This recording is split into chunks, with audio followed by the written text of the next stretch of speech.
In 1985, Val Plumwood set out alone on a canoe trip in Kakadu National Park, Australia, a place crawling with saltwater crocodiles. Today, nobody would dream of paddling those waters, but back then, people actually said that crocodiles don't attack canoes. Val was gliding through the swamp when the water exploded beneath her. A 15-foot crocodile launched, clamped its jaws around her, and dragged her into a death roll. Not once, but 3 times.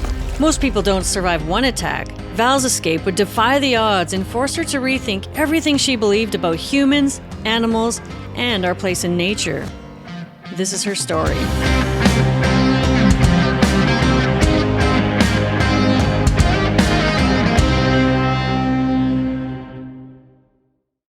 Kakadu National Park in Australia's Northern Territory is one of the wildest places on Earth. A land of wetlands and floodplains, a maze of swamps, rivers, and billabongs, those still, dead-end waterholes that look kind of calm and inviting, but make perfect ambush spots for crocodiles. The park stretches for thousands of square kilometers, bigger than some countries. It's massive. During the wet season, monsoon rains turn the whole landscape into a drowned world. Rivers burst their banks, trees stand waist-deep in brown water, and the air hangs heavy with humidity, insects, and the smell of floodwater. People have said that in Kakadu, you don't watch the water watches you. It's also one of the oldest lived-in landscapes on the planet. The Binning and Moongoy people have lived there for more than 65,000 years, one of the longest continuous records of human life anywhere on Earth. The caves and cliffs hold paintings that trace everything from Ice Age hunters to the arrival of Europeans to spiritual beings that still shape the land. Among those images, the crocodile appears again and again. For the Aboriginal people, the crocodiles weren't just animals, they were ancestors, lawgivers, and reminders of the balance between humans and nature. In some stories, a great crocodile spirit carved out the rivers and billabongs. Others warned of men who broke sacred law and were transformed into crocodiles. But the message was always the same. Crocodiles are powerful beings. You respect them, you keep your distance, and you never forget that they've been here far longer than you. But when Europeans arrived, they didn't share that view. To them, crocodiles were just trophies or pests. For decades, hunters shot them by the thousands for their skins. By the late 1960s, saltwater crocodiles were nearly hunted to extinction. Then came protection. In 1971, hunting was banned, and the saltwater crocodiles came roaring back. By the mid-1980s, Kakadu had one of the highest concentrations of crocodiles on the planet. And 2 species lived here, the freshwater crocodiles, which are smaller, a little bit more shy. They don't really go after people unless they're provoked. And they primarily eat fish and other small aquatic animals. And then there's the saltwater crocodiles, the world's largest reptile that are aggressive, powerful, and they'll intentionally target humans and larger prey like wallabies, cattle, horses, buffalo, you name it. Size doesn't matter. So by the 1980s, about 10,000 crocodiles inhabited Kakadu. Some stretch more than 15 feet long and weighed over 1,000 pounds. A saltwater crocodile can launch from the water in a split second, snap a buffalo's spine, and vanish again like nothing happened. The wet season makes it even more dangerous. The rising rivers let crocodiles slip into these new channels and vanish into floodplains. What looked like a nice, safe water spot, which might have been really inviting on a warm day, could actually hold a 15-foot predator the next day. So count me out. Today, everyone in the Northern Territory knows this. Nobody in their right mind would take a casual canoe trip through the Kakadu. But in 1985, it was different. Crocodiles had been out of sight, out of mind for so long that people still underestimated them. Visitors were reassured with that same casual line that, don't worry, crocs don't attack canoes. And it was very bad advice. The kind of advice that nearly got Val Plumwood killed. Val Plumwood's path into philosophy and wilderness began early. She was born on the eve of World War II into a poor but well-educated family on the outskirts of Sydney. Her father's small land grant barely kept them afloat, and the family's chickens helped providing eggs that they could sell. Her mother homeschooled her for a time, which gave Val the freedom to wander the bush and develop an early bond with the natural world. And she excelled in school. She earned a scholarship to Sydney University, where she majored in philosophy and graduated with first-class honors in 1965.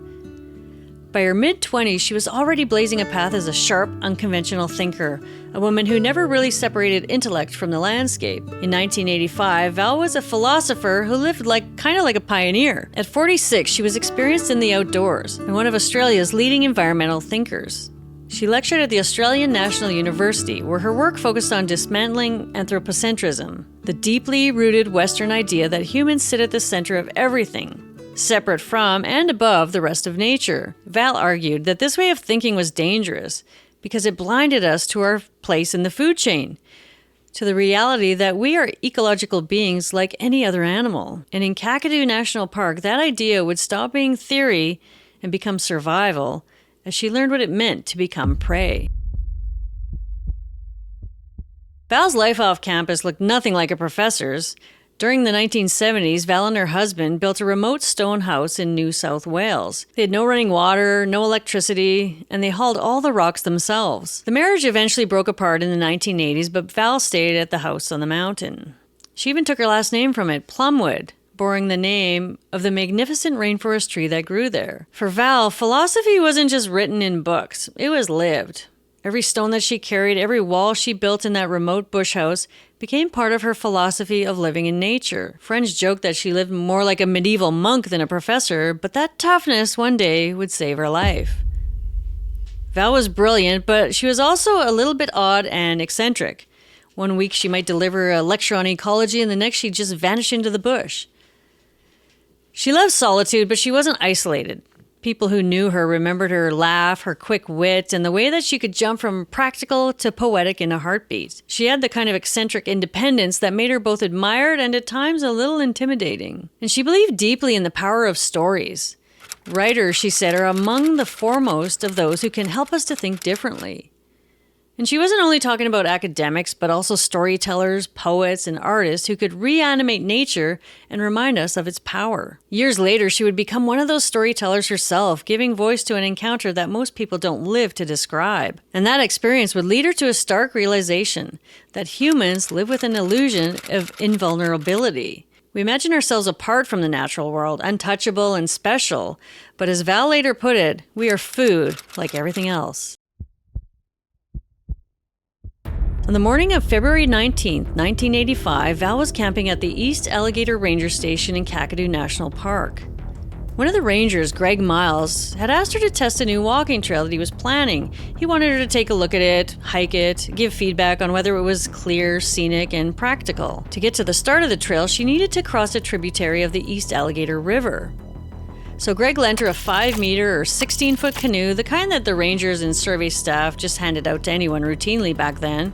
It was pretty practical for getting across the water, but today nobody would take one of those into crocodile country. And even though the crocodile numbers were rising, again, the same line was repeated that crocodiles just don't attack canoes. By the time Val set off, heavy rain upriver had swollen the channels. The water was now high, fast, and murky, and the swamp felt alive. There were insects buzzing, branches cracking, and every ripple in the water suggesting hidden movement. Around midday, she pulled onto a rock outcrop to eat a soggy lunch in the heavy rain. And that's when she just kind of felt something. A sense of being watched. Alone in the heart of crocodile country. It was hard to shake that feeling. Back in the canoe, she was drifting down a deep channel when she spotted what looked like a floating stick ahead of her. And then the stick sprouted eyes. It was a crocodile. But it didn't look that large. She was close enough to now see the ridges on its back sliding through the water.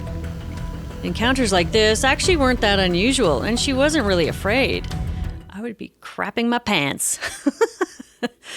Oh, I'd be shitting myself. An up-close sighting might even add some interest to her day. And then the water exploded. The crocodile surged forward, slamming her canoe once, and then again and again. The canoe shook with each impact. And the unthinkable was happening. The croc was after her. The crocodile struck with an explosion of power, slamming into the canoe hard enough to rattle her bones. Val was near the bank and scrambled towards the nearest tree, fingers slipping on the wet bark, but before she could get out of reach, the crocodile surged up, clamped onto her legs, and dragged her into the water. And then the death roll started. Val later called it a centrifuge, a whirling, boiling blackness which seemed about to tear my limbs from my body, driving water into my bursting lungs. It lasted for an eternity, beyond endurance. The river became a pounding, blind world of mud, bubbles, and terrible crushing weight of a machine intent on breaking her. Her ribs and lungs felt everything compress. Her head was slammed under and the cold pushed into her chest. There was no room to think, only to survive. Somehow, she broke free. Her feet touched the river bottom and she shot up, gasping for air. Water full of silt, the bitter taste of blood, and crocodile scent filled her mouth. For one gasping breath, she found herself side by side with the animal, and Val later described it as a moment as we both rested together. And then it came again. The second attack was more brutal. The crocodile grabbed her hip and spun her under with brutal force. She was slammed into the riverbed. Her lungs were screaming. Pain was exploding up her spine, but she fought. Her fists were clawing at the animal, punching it, kicking, fingers jabbing into it, and she actually managed to break the grip and surface. She was coughing, gasping, blood was pouring from her wounds, and then the water erupted a third time. This time, the crocodile's jaws locked around her upper thigh, dragging her into yet another spin. As she was growing weaker, Val thought maybe the predator was toying with her, tearing her apart slowly. Because why didn't it just kill her outright in the first death roll? In a last desperate move, she jammed her thumbs into whatever she could find. Maybe it was its eyes, maybe its nostrils, but it didn't help. It didn't flinch. But she did see a branch above her, and she grabbed at it, clutched it, vowing that she would rather be torn in half holding onto that than go through another death roll. Jaws tightened on her, then suddenly slackened. And then the crocodile let go. Val scrambled, not to the tree because she knew that was suicide, but toward the slippery, muddy bank. She clawed at the mud, sliding back again and again as she was panicking to get away. Finally, her hand closed around a tuft of grass and she thought, it will just have to come up here and get me. With the last surge of adrenaline, she pulled herself over the lip, tumbled onto the bank, and collapsed. Her clothing hung in tatters and her legs and hips were deeply punctured and ripped open. She just lay there gasping and panting, covered in mud and blood. Every movement was agony.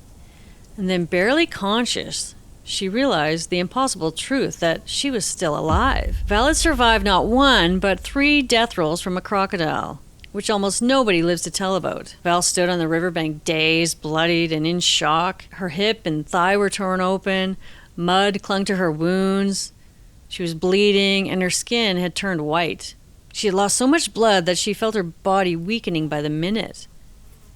Every shadow in the water seemed like it could surge at her again, so she was panicking and staggering up through the reeds, collapsing and dragging herself forward, clawing at the mud. Every step was agony. Her vision was tunneled and the world was dimming around the edges. Finally, she got to the ranger trail and collapsed onto it, her body trembling with shock but still clinging to life. Back at the ranger station, Greg realized that Val hadn't returned. It had been too long. He knew the river was swollen and dangerous, and he knew that something was wrong. Against all caution, Greg pushed off in a canoe and crossed the flood-swollen East Alligator River.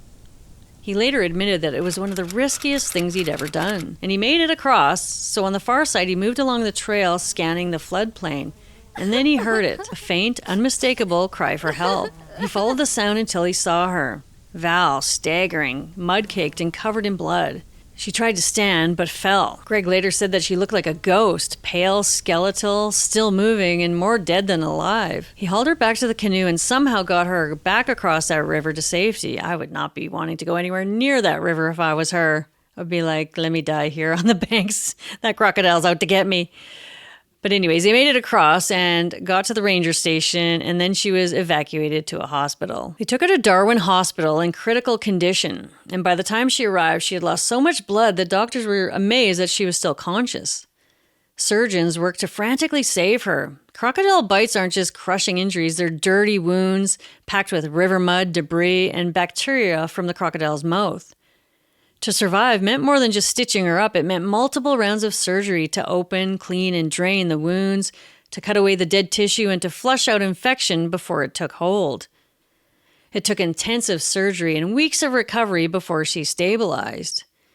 Later, doctors admitted that they were astonished that she had made it. Without Greg's risky river crossing and without Val's final cry for help, her story would have ended right there on the riverbank. Most people never make it through a single crocodile attack, and Val had endured 3. Lying in her hospital bed, Val had plenty of time to think.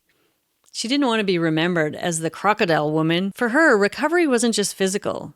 As she was recovering, she really wrestled with what the experience meant. She'd lived through something that most people only imagine in nightmares. And she had the sudden realization that humans are not above nature, but part of it, vulnerable and edible like every other animal. Later, she would write that this was the moment her philosophy stopped being abstract. For years, she had argued that anthropocentrism, the idea of human specialness and separation from the natural world, was an illusion. She had felt like what it was to be prey, reduced to food, and survive to tell the story. Now, many people would have cast the crocodile as a monster after something like that, but Val saw something else. She didn't think the crocodile was evil. It was simply doing what it had done for millions of years, hunting, surviving, and ruling its territory. In her words, few of those who have experienced the crocodile's death roll have lived to describe it. It is, essentially, an experience beyond words of total terror, total helplessness, total certainty of a terrible death in the swirling depths. For Val, the crocodile became less an enemy than a teacher. Its jaws delivered a brutal reminder. We share this world with powerful lives, and survival depends on respecting them. Humans act as if we can dominate landscapes, bend ecosystems to our will, and consume without limit. But Kakadu had reminded her otherwise.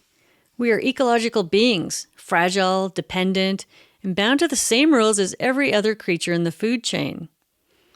It was a lesson Aboriginal peoples of Kakadu had never forgotten. Their stories had always warned, respect the crocodile. Outsiders dismissed that wisdom until Val learned it the hard way. Val Plumwood's survival quickly became one of the most extraordinary crocodile stories ever told.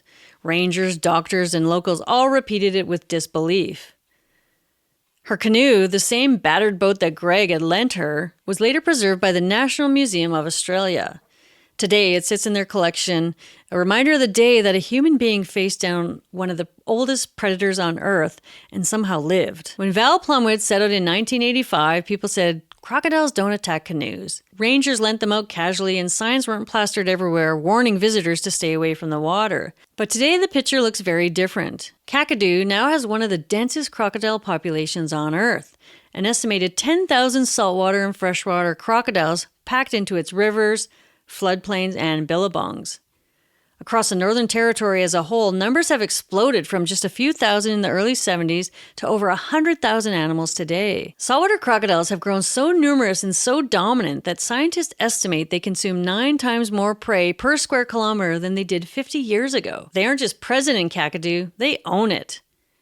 And yet, people still come. Kakadu Crossing has become infamous. It's a flooded causeway where up to 40 or 50 crocodiles can sometimes be seen in a single 400-meter stretch, or about a quarter of a mile, between the crossing and the East Alligator River. For comparison, the normal density is 5 to 9 crocodiles per kilometer. Here they pack in shoulder to shoulder, drawn by fish with the changing tides. It's considered Australia's most dangerous water crossing. Cars still get swept off the road, fishermen still cast line at the edge, and tourists, they crowd at the banks of the river. Only a few years ago, you can see a video showing dozens of people lined up at the crossing. They're casually filming crocodiles as they lunged at fish standing meters from jaws that could end them in seconds. Rangers have since built 3 viewing platforms and a picnic area to give people a safe vantage point watching those crocs. But the warnings haven't changed. Always assume that the crocodiles are present, never swim in unprotected water, and stay way back from the edge. Even with those warnings, though, people still die. Since Kakadu became a national park in 1979, 5 people had been killed by crocodiles inside its boundaries. 2 of those deaths happened right at Kakadu Crossing, a fisherman taken in 1987, and a man killed trying to walk across it in 2017. Which makes Val Plumwood's story stand out even more. She went into those waters when people still thought canoes were safe, and she came out alive after surviving what no one should have. But for Val, it wasn't just about survival. The crocodile left her scarred, for sure, but it also left her with a story that rewrote how she and the rest of us think about nature. In Kakadu, you're not at the top of anything. You're just another animal. And sometimes you're prey. Okay, so I'll be completely honest. I was supposed to talk about Patreon earlier, but the puppy completely hijacked my brain. Yes, I'm blaming the puppy for everything now. So here's the deal. If you want more chaos, bloopers, and yes, way too many puppy updates, behind the scenes stuff, general goings on around here in my life in the Yukon, come on over to Patreon and join the crew. Do you want to say hi? Do you want to say hi? At 46, she was experienced in the outdoors and one of Australia's... Australia's outdoors, and one of Australia's leading environmental thinkers. God. And one of Australia's leading... Fuck.